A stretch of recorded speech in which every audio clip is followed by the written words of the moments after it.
There is something deeply human about doubt.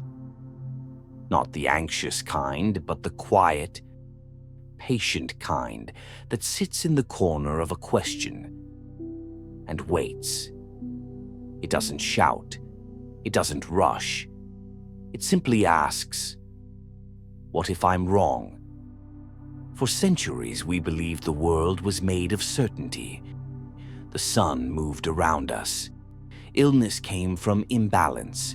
Kings ruled by divine right. And then, something changed. Not in the stars, but in our way of thinking. In the 16th century, a few voices, quiet, uncertain, began to say, "Let's not believe. Let's test." It was a radical thought. To build knowledge, not on authority, but on proof. To say, "I may love this idea, but I will still try to disprove it, because only what survives doubt deserves to be called truth." This wasn't just the birth of science.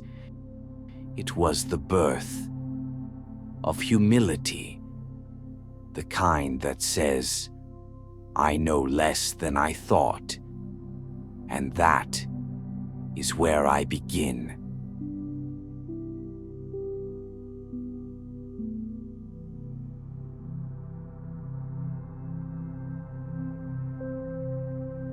He pointed a telescope at the sky and saw moons circling Jupiter. Not Earth. Not us. Galileo didn't shout "Eureka." He hesitated. He recalculated. He asked himself the same thing again and again. Could I be wrong? And when the answer came, that no, he wasn't, he still knew the world wouldn't believe him easily. That's the thing about doubt. It doesn't make you smaller. It makes you precise, like a lens being adjusted, one quiet click at a time, until the blur turns into shape, until mystery becomes model, until the world becomes just a little more knowable and no less beautiful. To doubt is not to destroy. It's to care enough to ask for better answers. It's a kind of tenderness toward truth, toward complexity, toward the future. And maybe that's why the people who shaped our understanding of the universe often spoke softly, because the loudest truths are rarely the most lasting.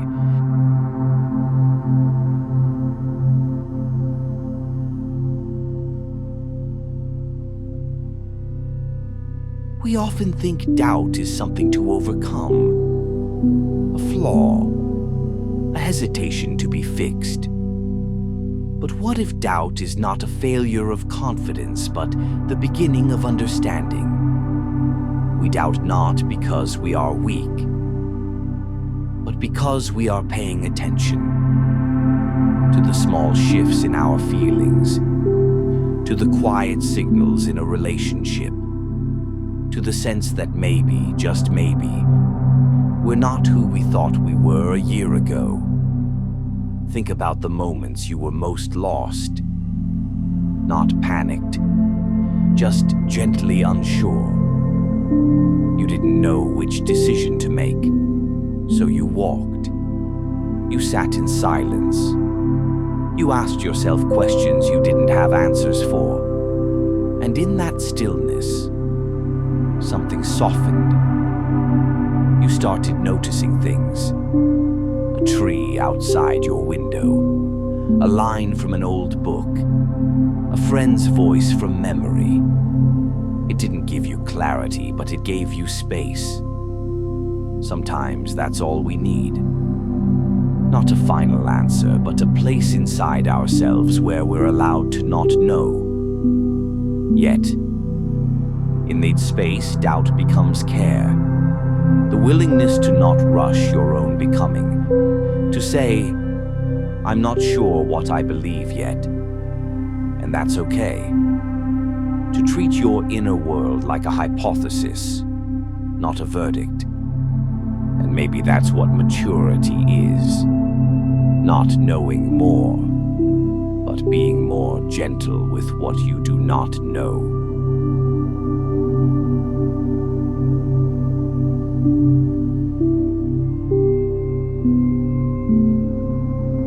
Richard Feynman once said, "The first principle is that you must not fool yourself, and you are the easiest person to fool." He wasn't warning us. He was inviting us to be honest, not just with others, but with ourselves. To admit how much we want the world to fit our ideas, and how quietly we bend things to make it so. But truth doesn't bend for us. It waits. And the only way to meet it is to ask, what would prove me wrong? That's the essence of Karl Popper's idea. Science, he said, doesn't grow by proving things. It grows by risking them, by building ideas strong enough to be tested and humble enough to be broken. Not because we enjoy tearing down what we believe, but because we want to get closer to what is. There's something strangely poetic in that. A theory is not a fortress. It's a lighthouse. It stands for a while, shows the way, until a better one takes its place. And so the progress of science is not a march of certainty, but a dance of revisions. A quiet choreography of doubt and clarity, error and correction, humility and light.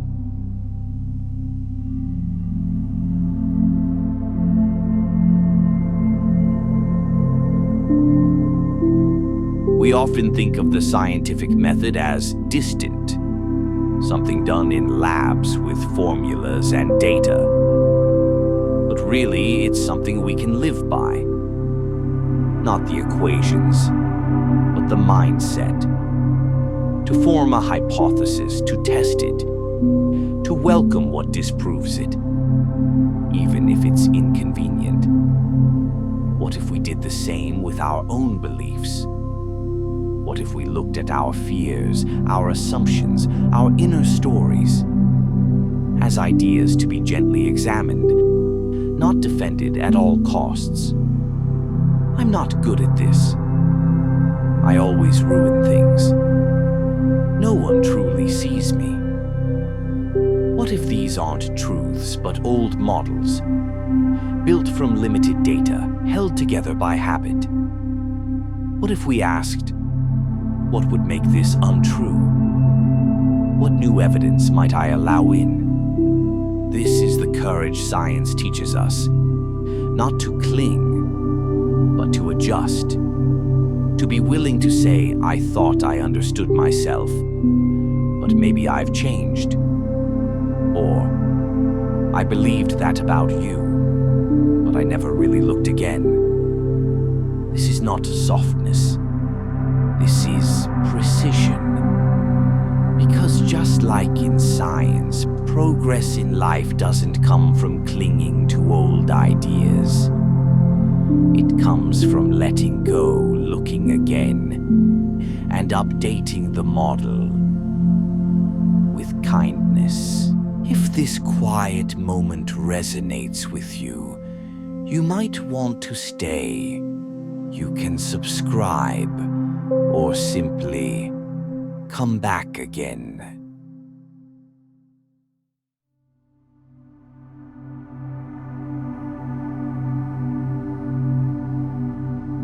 We like to believe we make decisions by knowing, by gathering facts, weighing options, then choosing the best one. Clean, logical, final.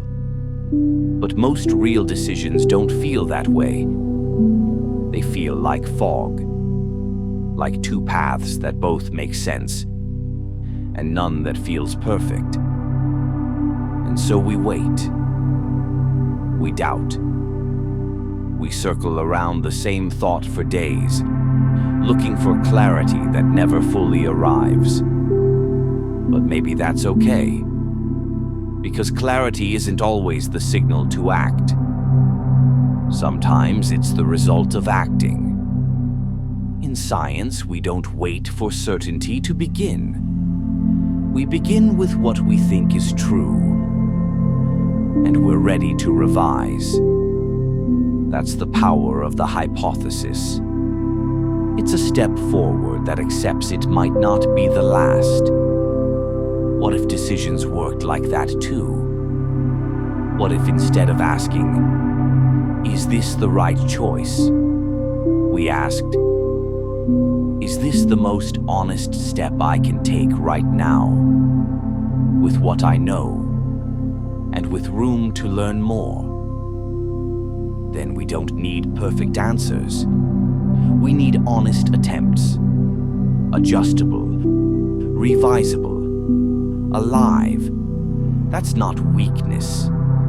That's wisdom. To act without pretending to be sure. To move without needing control. To say, "I don't know if this is right, but I'm willing to find out." Because often the next clarity comes from the next step, not the other way around.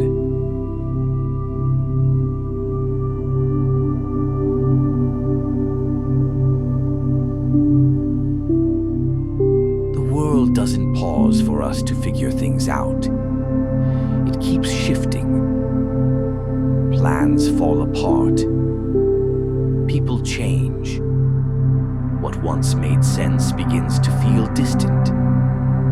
And in those moments, when things unravel, when the ground beneath you feels unfamiliar, certainty is often the first to vanish. But maybe that's not a failure. Maybe it's an invitation. Because the most resilient minds are not the ones that hold tight to fixed beliefs, but the ones that know how to bend. To say, "This isn't what I expected. So let me update the way I see it. Let me listen again. Let me learn again. Let me rebalance instead of collapse." That's what the scientific mind gives us. Not answers to everything, but a way of being with the unknown. It says, you don't need to control everything to stay calm. You don't need to be sure to keep moving. All you need is the willingness to look again. That's what makes you steady. Not your knowledge, but your posture. The way you hold yourself when everything else moves. It's not about having a strong opinion. It's about having a flexible one. It's about saying, "I don't know yet, but I'm here. I'm listening. I'm learning. And somehow, that is enough."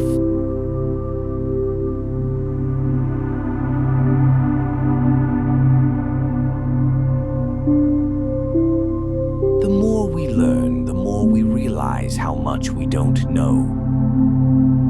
The deeper we look into the ocean, the more uncharted it becomes. Each question leads to 5 more. Each answer opens a door to rooms we didn't know existed. But instead of feeling small, we can feel part of something infinite. We can say, "The world doesn't need me to master it, only to meet it with respect." This is not surrender. It's alignment. To live in peace with complexity is to stop forcing the world into boxes and start walking with it.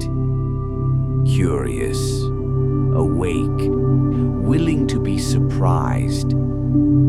There's a kind of freedom in saying, I don't need to solve everything to be okay. Some things can remain unsolved and still be beautiful.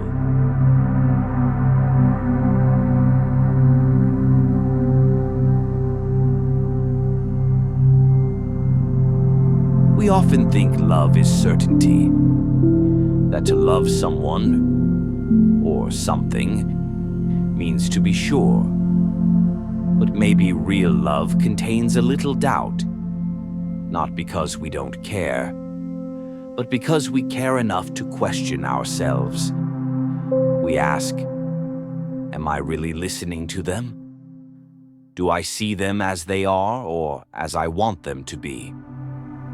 Doubt is what keeps us curious, keeps us present.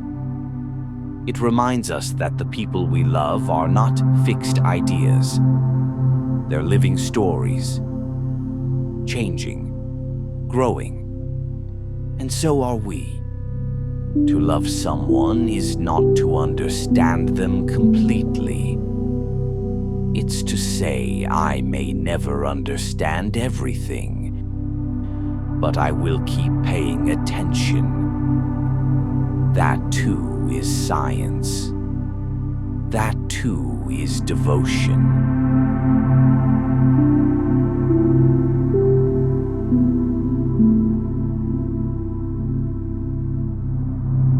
And maybe that's the gift of this way of thinking. Not more answers, but more space. A way of being that allows the question to remain. You don't have to be sure tonight. You don't have to fix anything. You've done enough just by wondering, by being here, by listening. Somewhere outside, a window glows. A cat moves across a rooftop. A tram glides through the dark, its soft light carving silence into the street. And inside you, no rush, no verdict. Just the slow rhythm of thought and the quiet understanding that to be uncertain is not to be lost. It is simply to be honest in a world that is still becoming. So close your eyes and let it stay open. The question, the moment, the night.